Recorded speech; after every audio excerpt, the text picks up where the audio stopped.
In today's video, I'm going to teach you how to start the Hubstaff timer.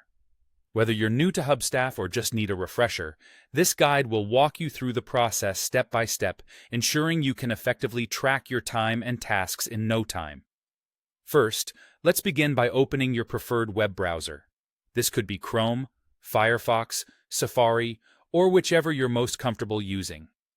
In the search bar, type Hubstaff and press Enter. You'll want to navigate to the official Hubstaff website. Once there, look for and click the Sign In option. You'll enter your credentials, which is usually your email and password associated with your Hubstaff account.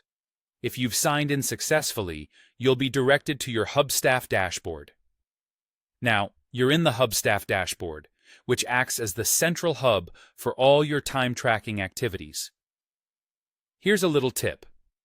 If you've navigated away from the dashboard, you can always get back by clicking the Hubstaff logo or the clock icon at the top left of the web page.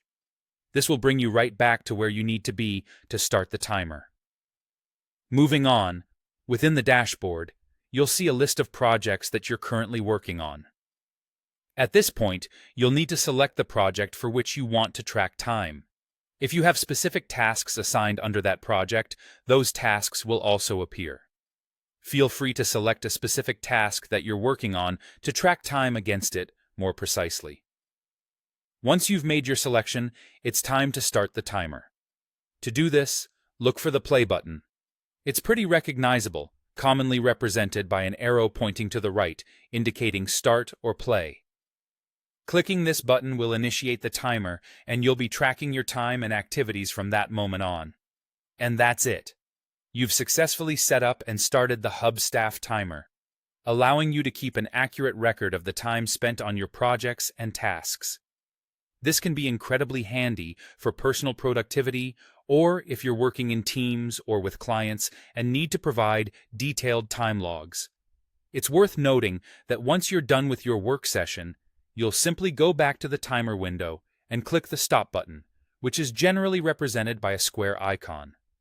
I hope this guide has made the process clear and easy to follow.